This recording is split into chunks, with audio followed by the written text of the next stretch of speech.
You know how some memories creep up on you when you least expect it? That's what happened to me the other day. I was scrolling through old photos on my phone, trying to delete junk and free up space, when I stumbled across a picture from college. There we were, me and Helen, sitting on the grass outside the campus library. Her eyes were half closed from laughing too hard at something dumb I said. I looked happy, carefree, like I didn't have a damn clue what life was about. Because I didn't. Helen was my college girlfriend. Sweet, smart, a little intense when it came to her poetry and indie films. The kind of girl who'd wear oversized sweaters and quote Sylvia Plath while eating cold pizza. We met in sophomore year, dated through junior, and by senior year, I was already somewhere else. Not physically, but mentally. Emotionally. You get the idea. I don't think I ever considered it a serious relationship. She did. I mean, she was all in. Talking about the future, moving in after graduation, sharing a dog. Meanwhile, I was busy flirting with half the communications department and making big plans to move to New York. And then came Rachel. Rachel was different. Blonde, bold, a business major who knew exactly where she was going in life, and didn't care who got in her way. She wasn't like Helen. She didn't cry at movies, or write sonnets about the smell of rain. Rachel made fun of all that. Said emotions were a distraction. I thought that made her smarter. So one day, a warm Wednesday in April, I think, I just stopped answering Helen's texts. I avoided her on campus. Gave her the silent fade until she cornered me outside the student union. She looked like she hadn't slept in days. Her voice trembled when she asked if I was okay, if we were okay. I lied. I said, I just need space. She nodded. I walked away. That was it. I didn't check in. I didn't ask how she was doing. Didn't even read the messages she sent later that week. I was already hanging out at Rachel's place, half drunk on cheap wine, and the feeling of being wanted by someone new. Later, I heard Helen dropped out before finals. A friend told me she'd had a breakdown. Locked herself in her dorm for days. Something about panic attacks. Depression. I remember shrugging. Said something like, she'll be fine. Then I opened another beer. I was 22. Arrogant. Self-absorbed. Thought the world owed me something just for showing up. And I never thought I'd see Helen again. But life doesn't work like that. Not always. Sometimes the past circles back. Sometimes it shows up years later, wearing lipstick and a cool smile, and asks, do you remember me? And suddenly you do. You remember everything. When I think back to the years after college, there's not much drama to report, and that's a good thing. Life leveled out. I found stability, rhythm, and something I'd never really valued when I was younger, peace. I met Jenny 5 years after graduation. She was nothing like the people I used to chase in my early 20s. She didn't come with emotional chaos or late-night arguments or cryptic text messages. Jenny was calm, consistent, kind. She didn't play games. What you saw was what you got, and what I got was someone who actually made me feel like a man worth coming home to. She worked in interior design, had a good eye, loved structure, hated clutter. I always joked that she could walk into a disaster zone and find feng shui in it. We met at a friend's engagement party, of all places. We both ended up avoiding the dance floor at the same time, holding paper plates of overcooked chicken and laughing at the music. That was all it took. Dating her felt easy. Refreshingly so. No push-pull. No cold silences or, what are we? Talks. Just mutual effort, good conversation, and a steady building of something that actually felt like a future. We moved in together a year later. Married 2 years after that. We just clicked. 3 years into marriage, our life was, for lack of a better word, good. Not flashy, not wild, not full of grand adventures, but good in a way that made people envy us quietly. We lived in a quiet neighborhood in Denver, a corner house with big windows and a maple tree out front that turned gold every October. Ginny filled the place with light, soft lamps, clean colors, books neatly stacked by category. We cooked dinner together most nights. Friday was always movie night. Sunday mornings meant coffee in bed and her flipping through design magazines, while I read the news on my phone. The dog, our lazy golden retriever, Murphy, usually snored between us. We had inside jokes, a shared grocery list, and favorite songs that had become ours, without us ever saying so. We had that kind of unspoken ease that only comes when two people actually like each other, not just love each other. And we did. Deeply. There were no warning signs. No tension. No growing apart. Ginny wasn't cold, and I wasn't restless, or at least, I didn't think I was. We were happy. Genuinely. And maybe that's why what happened next hit so hard. Because nothing was broken. There was no excuse. I didn't cheat because I was lonely, or angry, or starved for affection. I wasn't looking for escape. I wasn't missing something at home. Everything at home was fine. More than fine. So when the moment came, when I made the choice I can't take back, it wasn't because I was pushed. It was because I jumped. But that comes later. Back then, in that calm stretch of time, life felt almost too perfect. Like the kind of stillness you don't question until you realize it was the silence before a storm. Not that I saw it coming. Because I didn't. I was too busy living the kind of life I never thought I'd be lucky enough to have. It was a Friday in late September. Jenny had left that morning to visit her mom in Arizona, just a weekend trip. Her mom had twisted her ankle and, true to form, Jenny dropped everything to be there. That's who she was. Loyal to the people she loved. The kind of daughter any mother would brag about. I had the house to myself. I worked late, skipped dinner, and around 9, I got a text from Dave, a guy from the office, saying a few of them were getting together at his place. Nothing fancy, just some drinks, maybe a fire pit, maybe cards.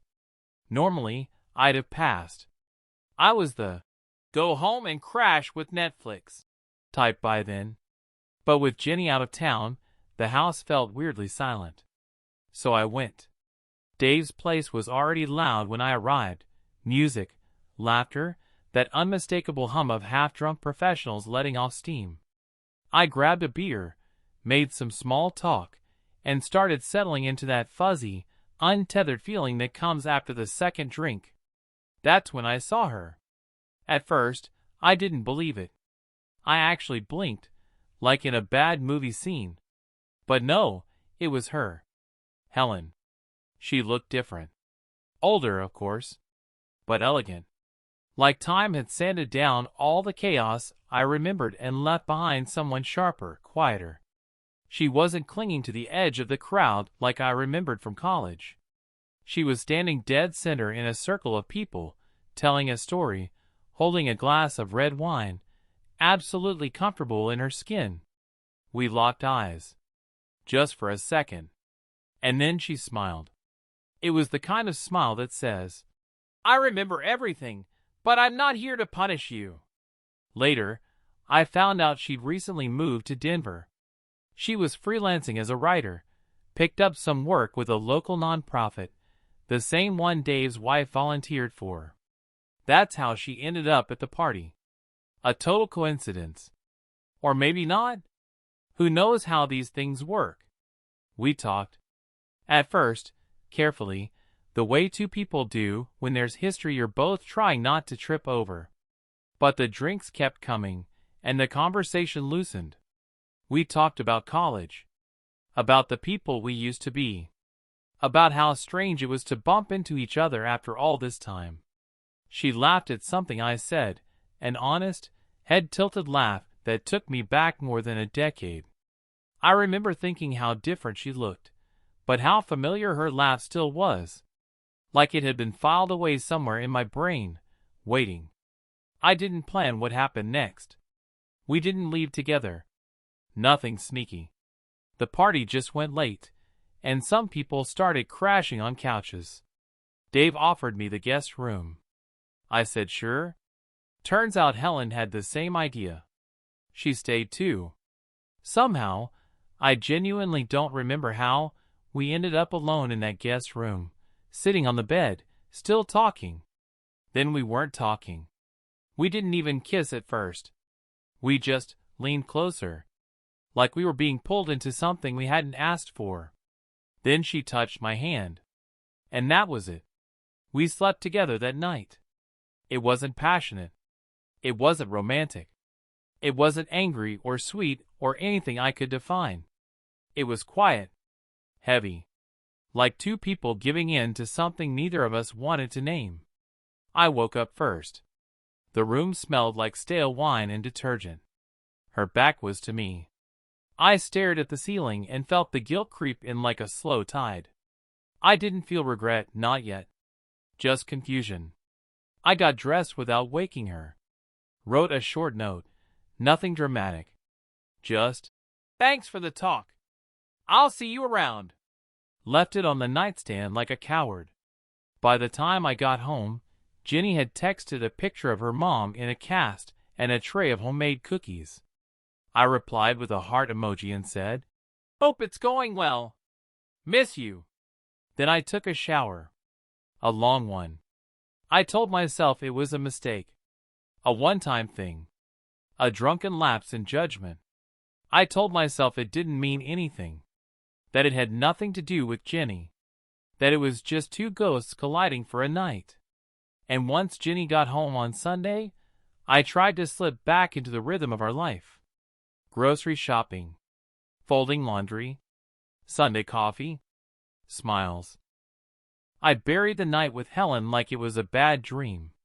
But the problem with burying things is, they don't always stay buried.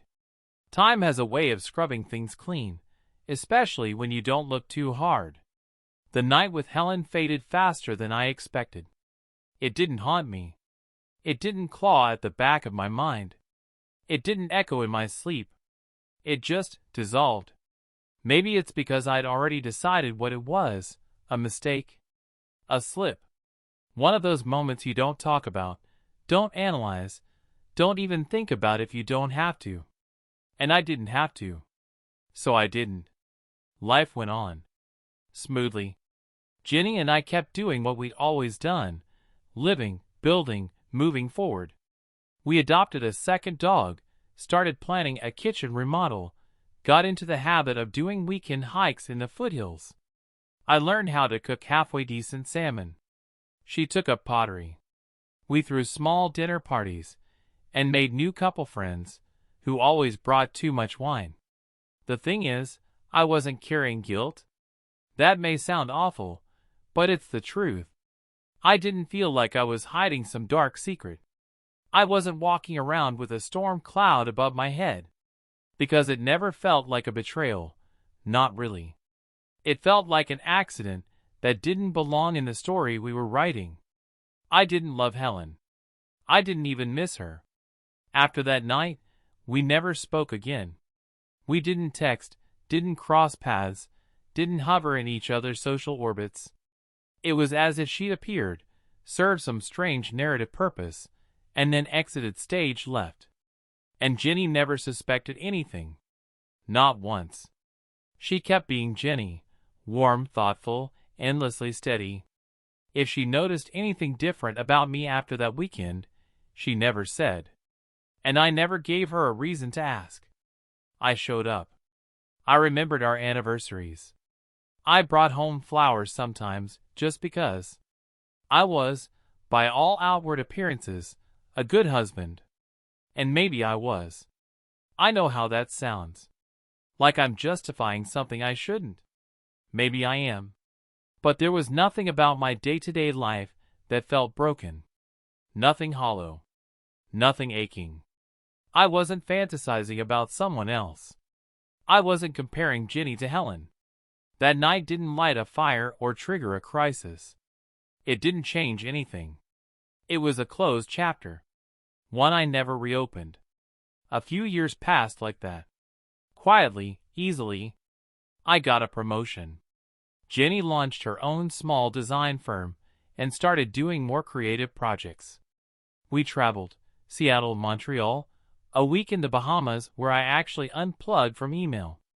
We talked about kids, decided maybe not, or maybe later, or maybe we'd see how we felt at 40. We were, by every definition that mattered, doing well. And I believed, truly believed, that whatever had happened that one night was over. Erased. Irrelevant.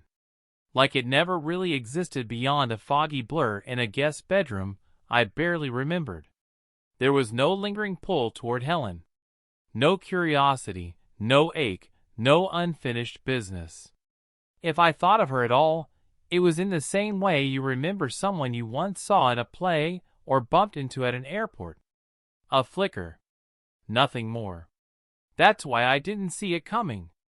Because I thought the past had stayed where it belonged, in the past. And then one day, it didn't. I hadn't seen Helen in years. Didn't expect to. Didn't want to. In my mind, she belonged to one night and a long-gone version of myself, not the man I was now. But life, as it turns out, isn't particularly interested in tidy endings. It happened at another work event. A gallery fundraiser for a client, white walls, overpriced wine, and the usual crowd of people pretending to know something about abstract expressionism. I was making polite conversation near the cheese table when I heard my name. Bill. I turned, and there she was. Helen. Still confident. Still composed.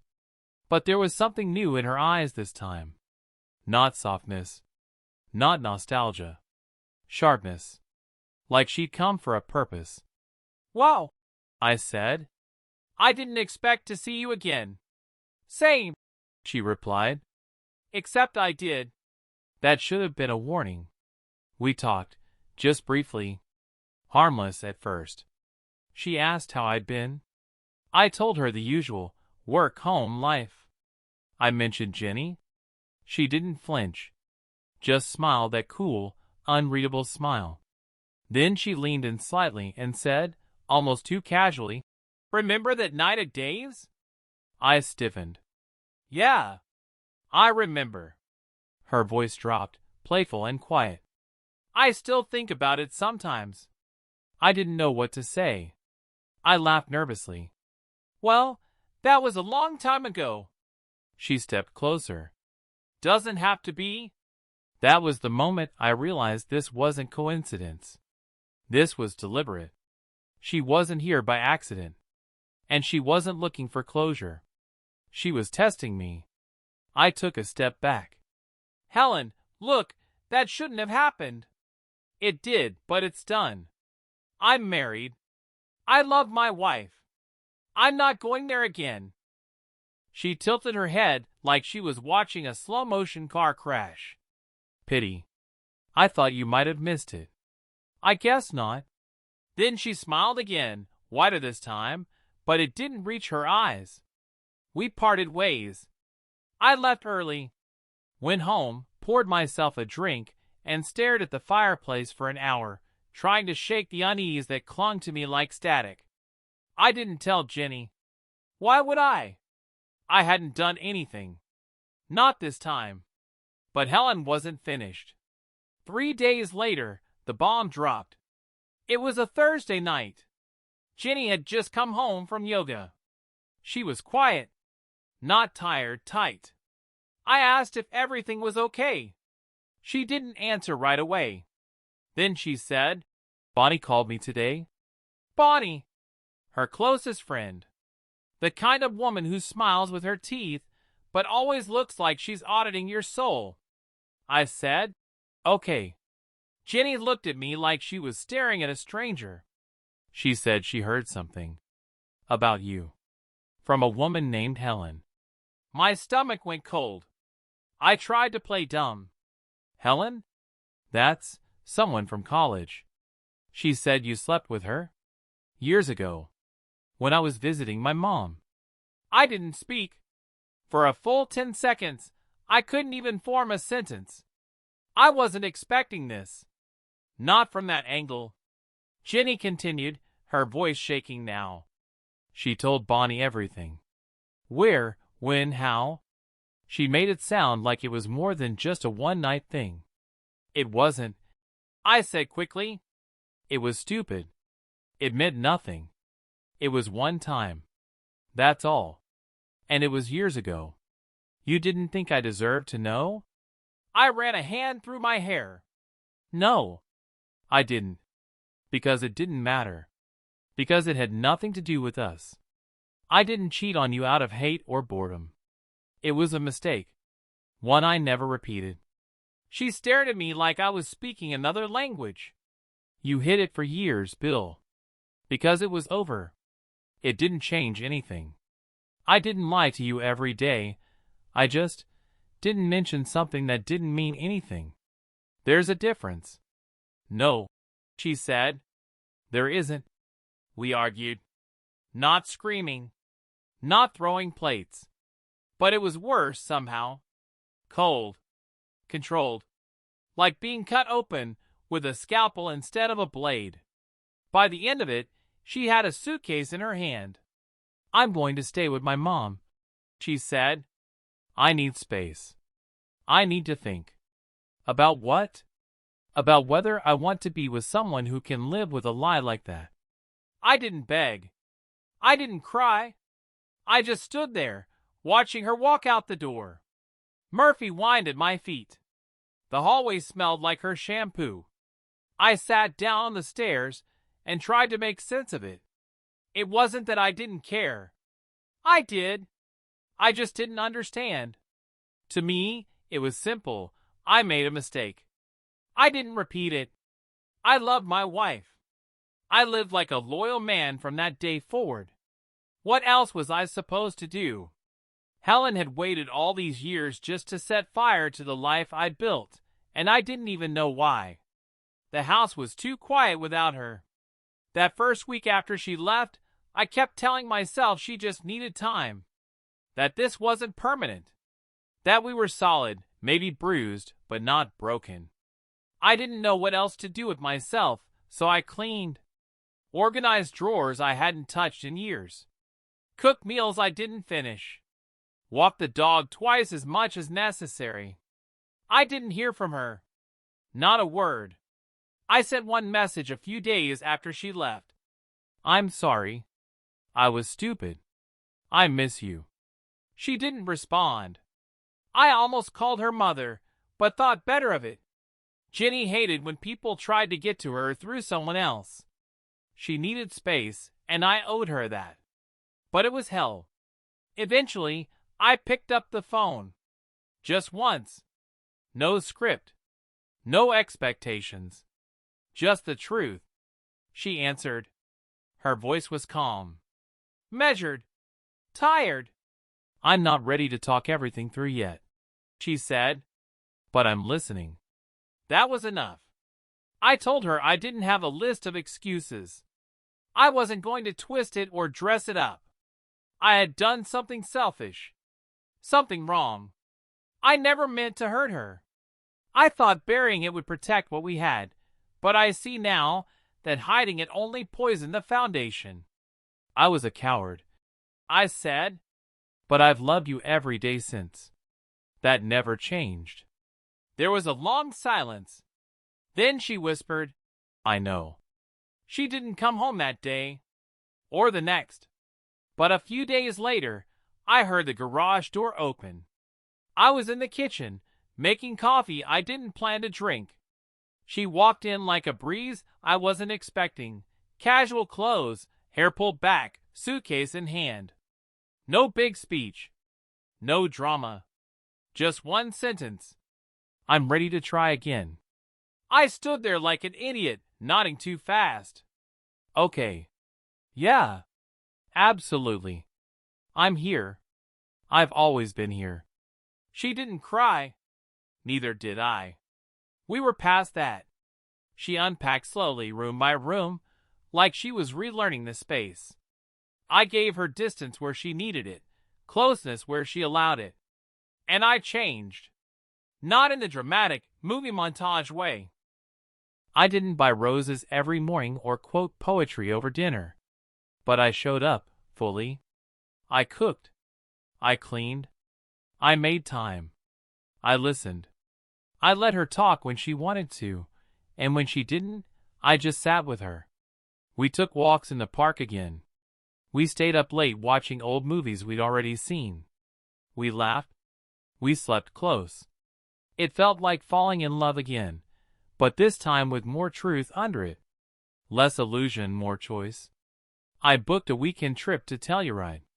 Just the two of us. No distractions. She agreed. We hiked, drank wine by the fireplace, and talked late into the night. For the first time in a long while, I saw her shoulders relax.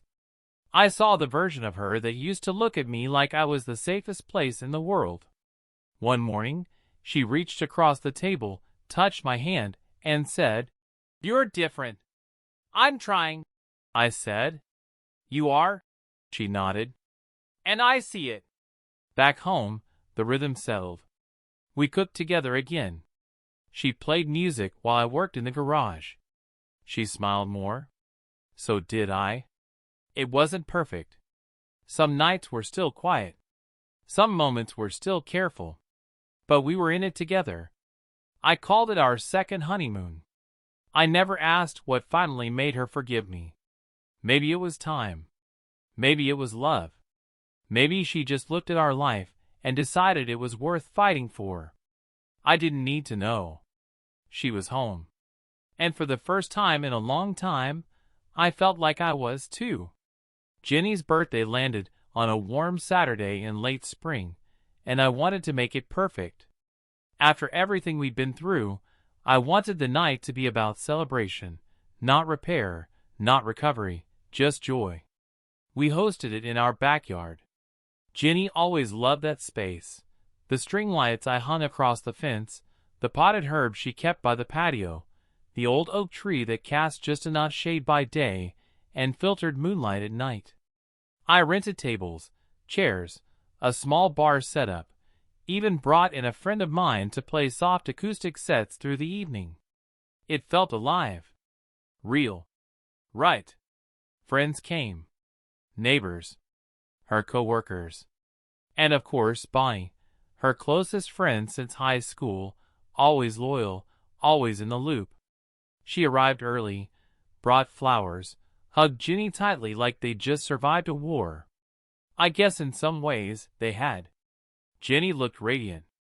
Green dress, bare feet on the grass, glass of white wine in hand, laughter rolling out of her like it had never been lost. I watched her work the crowd, and for the first time in months, I truly believed we'd made it. Not patched over, healed. By the time midnight rolled around, the music had mellowed, the wine bottles were nearly empty, and guests began saying their goodbyes in waves. I stayed behind in the yard, picking up plates and folding chairs. That's when Kyle walked over with a beer in each hand. "Hell of a party," he said. "Yeah," I smiled. She deserved it. She looked happy tonight. She was. Really was. He paused, took a sip. "Listen," he said, "there's something I heard a while back. I wasn't going to say anything. Figured it wasn't my place. But now, I think you should know." That sentence landed like a brick in my gut. I turned to face him. "Okay." "What?" "It's about Jenny," he said quietly. "When she went to her mom's. After everything." I didn't speak, just waited. "I heard this from Bonnie," he continued. "She and Jenny had been talking a lot back then. Jenny told her everything. And I mean everything." My chest tightened. He went on. "Bonnie said that after Jenny got to her mom's, she spent the first couple days crying nonstop. Didn't leave the room, barely ate. But then, she made a call. I knew what was coming before he said it.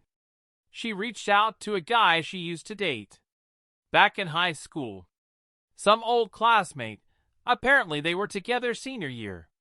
She hadn't talked to him in forever, but I guess she needed something familiar. I swallowed. My mouth had gone dry. They met at a bar, Pal said, his voice flat now. Had a couple drinks. Talked for hours. Then she went back to his place. Spent the night. Bonnie said Jenny told her it happened only once. But yeah. I didn't move. Kyle took another sip and added. She said Jenny told her it made things feel balanced. That you and she were even now. That's why she came back. I stared out into the dark yard. The string lights were still glowing, faint and warm. Jenny was inside, probably brushing her teeth, folding blankets, humming to herself in the hallway. My wife. My second chance. And I had no idea who she really was anymore. I turned back to Kyle. She really said that? He nodded. Bonnie didn't mean to tell me. She just let it slip. Thought I already knew. I didn't. Not until now. Kyle clapped my shoulder gently. Sorry, man. Figured you deserved to hear it from someone who didn't want to hurt you. And with that, he left. I stood alone, surrounded by empty glasses, melting ice, and flickering lights. The music had stopped. The house was quiet. She had come back not because she forgave me. She came back because she decided we were square. Like we traded punches and could now call it a draw. Only, I didn't remember signing up for that deal. I went inside. She was already in bed, curled up under the sheets, face peaceful, half asleep. She smiled when she saw me. Did everyone leave? She whispered. Yeah, I said. All gone. I kissed her forehead, pulled the blanket up to her shoulders. Then I walked into the kitchen, poured myself a glass of water, and stared at the sink until the sun started to rise. The morning after the party, I got up early. The house was quiet. Still smelled faintly of wine and barbecue. I made coffee, fried eggs, toasted some bread. Cut up strawberries the way she liked them. It wasn't some gesture. I wasn't trying to soften the blow. I just didn't want her to see it coming. When breakfast was ready, I called out calmly. Jenny, breakfast's up. She came in a few minutes later, still in her pajama shirt, hair messy, face relaxed in that soft post-party glow. She sat down at the table and smiled like everything in the world was exactly where it belonged. Smells amazing, she said. Thank you for yesterday. Really, it was perfect. I don't think I've felt that loved in a long time. I didn't sit down. I didn't smile back. I just looked at her and said, We're getting a divorce. Her fork stopped halfway to her plate. What? I know what you did when you were at your mom's, I said flatly. I know about the bar. I know about the guy. Your high school boyfriend or whoever the hell he is. I know you called him, met him, went to his place, and slept with him. Her mouth opened slightly, but no words came out. And the worst part? I kept going. You came back here pretending everything was fine. You forgave me because you thought that made us even. Like screwing some guy was a fair trade. Like we're square now. Balanced. She blinked hard. Are you seriously doing this right now? You laid down with the first guy who answered the phone. For what? Revenge? Some cheap moment of control? You think that's the same thing as what I did? You think that cancels it out? Her voice shot up. You cheated first. You think I just broke for no reason? You think I didn't cry for days? I was devastated. And you walked around like nothing happened. I made a mistake, I said, my voice low. A drunk, selfish, cowardly mistake. I admitted it. I tried to make it right. But you You planned yours. You chose it, step by step, and then came home like nothing ever happened. She stood up fast, chair scraping hard against the tile. You don't get to act like the saint here, Bill. You shattered us first, and you finished the job. I grabbed my jacket from the hook by the door. She shouted something else. Something about how I was twisting everything, how I didn't understand, how this was all my fault. Maybe it was. I didn't stay to hear it. I walked out the door. Didn't slam it. Didn't say goodbye. Just closed it behind me. And for the first time since this whole thing began, I felt something close to peace. After I walked out, I didn't go far. I drove around the city for a while, headlights smearing through the windshield like I was underwater. I passed a dozen places I didn't want to be until I saw a motel. Nothing fancy, just one of those small roadside spots near the highway. Vacancy sign flickering like it was too tired to argue. I pulled in and paid for a room with a card I barely looked at. Number 112. First floor. Smelled like bleach and old carpet. I sat on the edge of the bed and stared at the wall. Then I called Kyle. He picked up after a few rings. You all right? Not really. You want me to come? I figured you can't. Not tonight. I've got the kids. I nodded even though he couldn't see me. It's fine. I'm at a place called West Pine Motel off 70.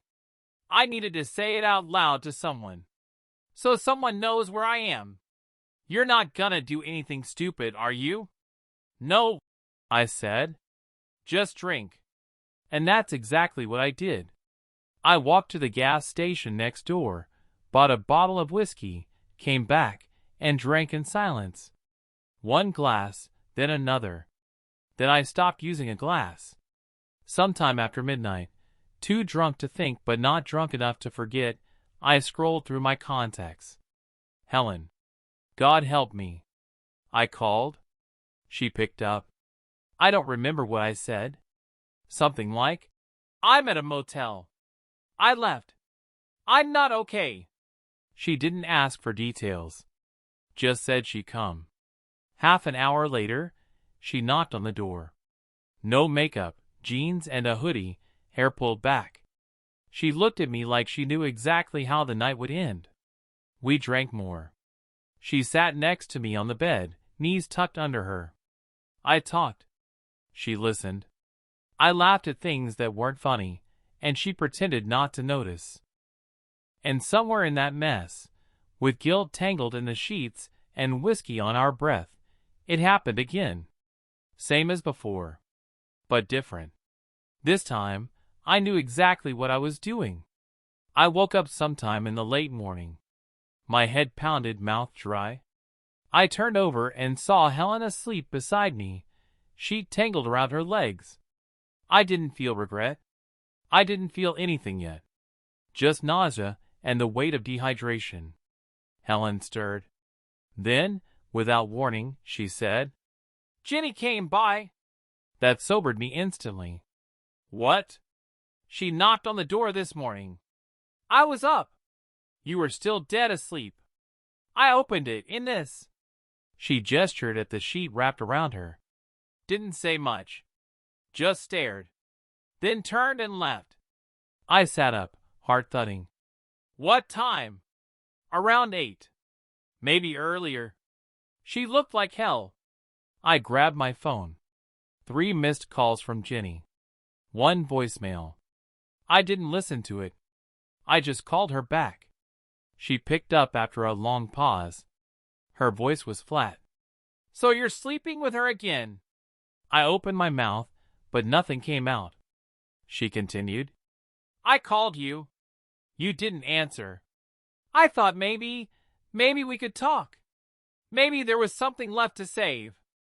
I made coffee, got dressed, sat in the car for 10 minutes just trying to work up the nerve to come see you. And when I did, she answered the door. Jenny. She cut me off. You know what's funny? For a second, I actually blamed myself. thought I pushed him too far. I should have waited. But then I remembered something. Her voice cracked, but only for a moment. I remembered that you didn't leave me because I cheated. You left because I didn't lie about it. I didn't owe you anything, I said finally. Not after what you did. Not after how you came back and smiled through breakfast like we were in a rom-com. And you think this makes us even? No, I said. I don't believe in even anymore. I just believe in done. And I'm done. She didn't say goodbye. She hung up.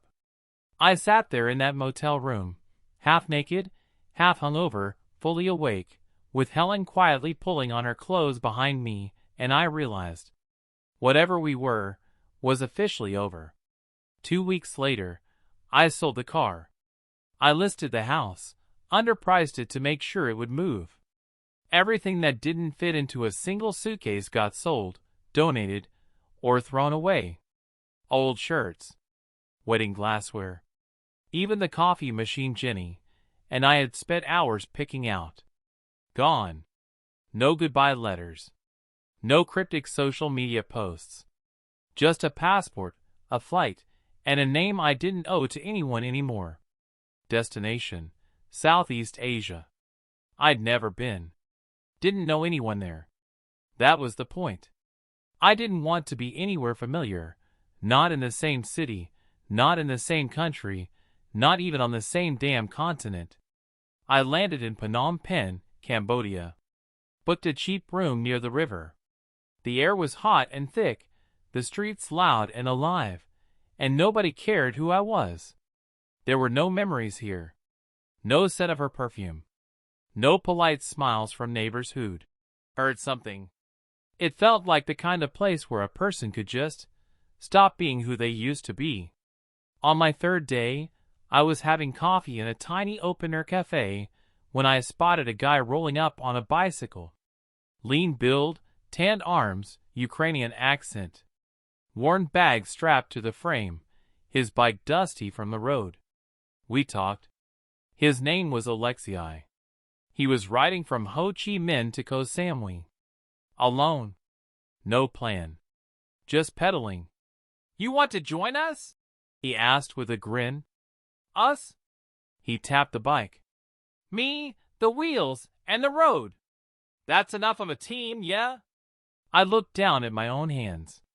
Soft palms, uncalloused. I wasn't a cyclist. I didn't have gear. But I had time. I had space. And I didn't have a reason to say no. I nodded. I'll need stronger coffee, I said. He laughed. Plenty of that where we're going. So I went. I didn't post about it. I didn't send a photo to Jenny.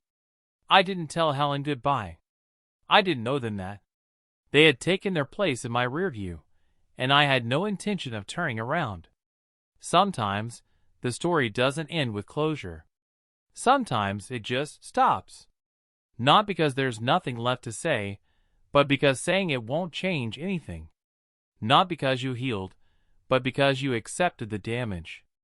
Not because you forgive, but because carrying it got too damn heavy. And so you go. No ceremony. No grand speech.